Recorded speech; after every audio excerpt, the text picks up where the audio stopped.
I, Don Fernando, a nobleman of Spain, was born on April 16, 1534, near Semanicus, an ancient city which lies about 10 miles to the south of Valladolid, the capital of Spain. My mother gave her life for me when I was born, and my father gave his life for his king and country at the glorious victory of San Quintin. Thus, at the age of 23, I became the head of our ancient family and the owner of the Castelletti and the 14 surrounding farms that constituted our family estate. Thereupon, early in September 1557, while the king was fighting in France, I was presented at the Regent Joanna's court at El Escorial, and there took the oath of allegiance to my sovereign lord, King Philip II, whom may God rest.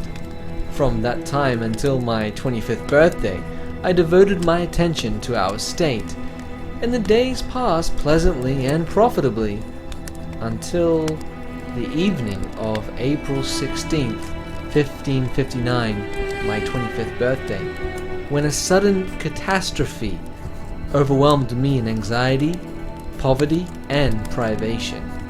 I was at home that evening, entertaining friends at a supper party, when, without a word of warning, 4 officers of the Holy Inquisition entered the hall and authoritatively forbade us to move from our seats until they had searched the estate for evidence of heresy. Well, unwelcome visitations such as these were common enough in those days. It was no unusual occurrence for the homes of the wealthy folk to be suddenly searched for heretical books. The servants, too, were often terrorized or bribed to betray their master's religious views and practices, and such betrayals of trust frequently involved their master's arrest, the confiscation of his property, torture, and even death. You see, the reformed religious doctrines were then fast filtering into Spain from England, the Netherlands, and Germany. The dark ages of medievalism were passing away, and the dawn of a new truth was breaking upon the world. A truth that challenged the time-long teaching and authority of the Church of Rome. In consequence of the rapid spread of this new Lutheran teaching, the prelates of Spain became alarmed, and their alarm spurred them to violent acts of oppression. By means of the prison, the thumbscrew, and the rack, they sought to prevent the people from learning and accepting the Reformed Christian doctrines. They instituted priestly questionings at the enforced confessional and sent their secret spies, disguised as servants, into the households of suspected folk. Tribunals were set up in every district to hunt out and arraign heretics. The unfortunate suspects were arrested and tortured, their property confiscated, and their family names made infamous, and finally, if they remained staunch and unrelenting, they were publicly brought to trial and they're forced either to recant their heresy or perish in the flames. I searched my mind in vain to discover the reason for this untimely and unwelcome visit of the search officers of the Holy Inquisition. Had any of my neighbors or acquaintances denounced me to the Holy Office, I thought? Surely not, for I had not an enemy in the world, except, perhaps, Father Lorenzo, a very distant relative of mine. Did the Holy Office covet my estate and seek a reason to confiscate it? Perhaps, but I had no fear, for I knew the only evidence of my sympathy with the Reformed faith were just a few books that lay discreetly hidden in the wall recess behind my bed. Just a few Lutheran books in Latin and the 4 Gospels in Greek. These had been given to me on my previous birthday to your mother, Jane Rillier, an orphan like myself and to whom I was then engaged. And the Rilio estate joined mine, and your mother and I had fondly hoped that our marriage in the following May would prove a happy and blessed union of body, soul, and estate. Our mutual love was sincere and very beautiful. Our religious beliefs were similarly liberated and enlightened by the new learning and by the Gospels, which revealed the open way to God and exposed the superstitions of the Roman Church and the pretensions of its misguided priesthood. The searchers of the Holy Office quickly distributed themselves in the hall, and there they thoroughly ransacked every coffer and receptacle. Then they passed into my little workroom that led into the large open courtyard in the center of the Castelletti, but failing to discover any heretical documents among my private papers, they then proceeded to the servants' quarters at the further end of the courtyard, and from thence went up the stairs and round the gallery to the many sleeping chambers. But I, fearing nothing from the search, refused to allow the intrusion to interrupt our gaiety, and I confidently encouraged my friends in cheerful conversation, and the wine and the laughter went merrily around.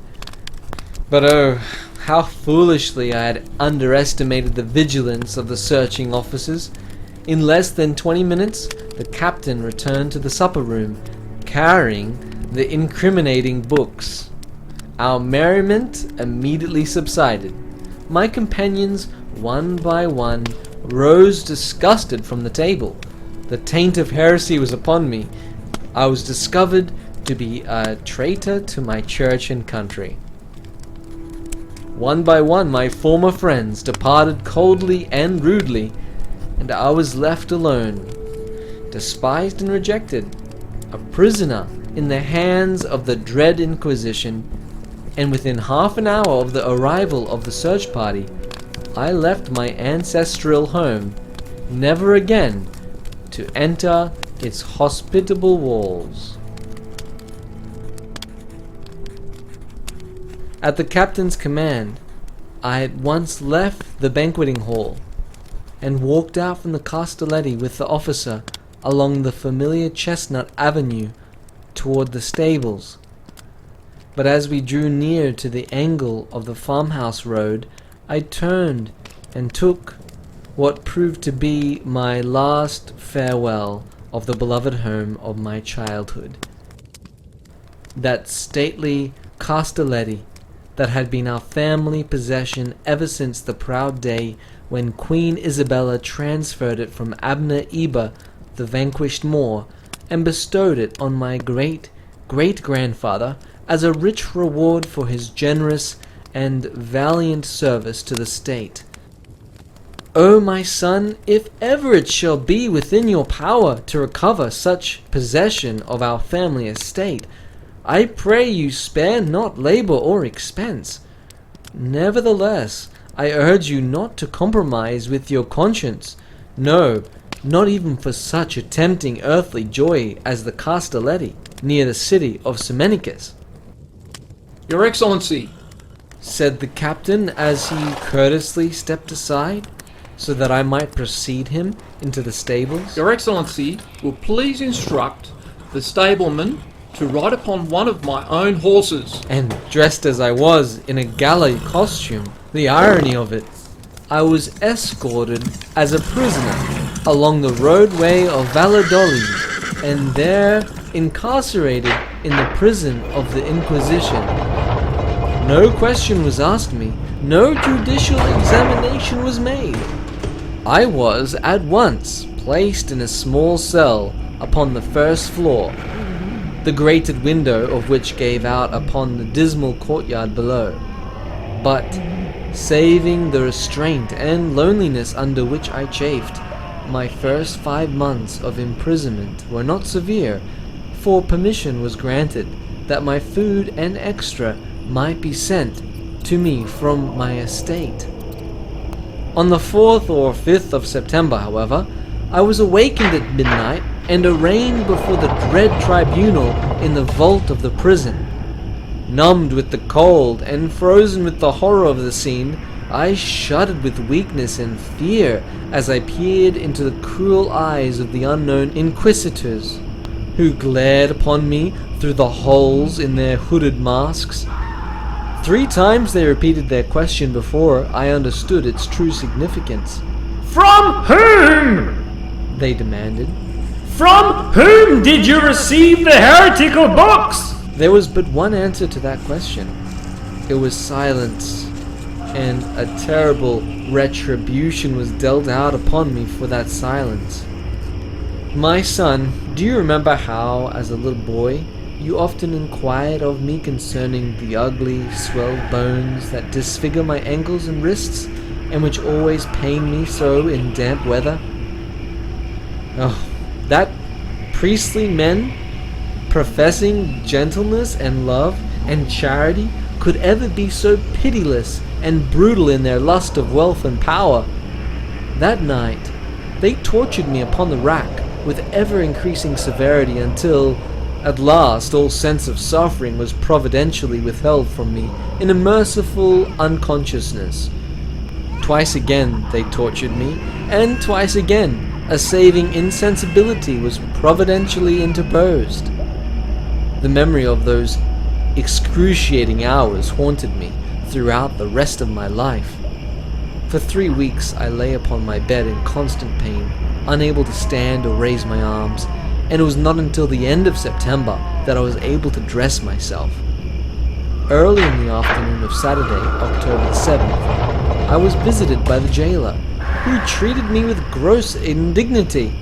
He commanded me to descend into the courtyard and there assist the prison carpenters to complete the 7 coffins that were required for the bodies of the heretics who had recently died in jail, in order that their remains might be placed in them and burned tomorrow at the Auto de Fe.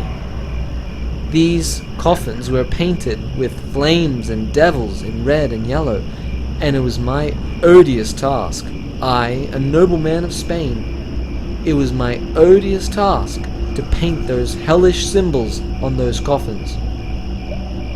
Now, my son, you may or you may not believe in special interventions of Providence. For my part, I believe in Almighty God, and I believe Him to be able and willing, at His chosen time, so to control and direct the administration of His own irrevocable laws that the powers of nature shall work for the special well-being of His children. Listen, no sooner had I descended into the courtyard and commenced my loathsome task than a great heat and a lowering darkness descended upon us, and a terrific thunderstorm, such as you never experience in Britain's favored land, broke over the city.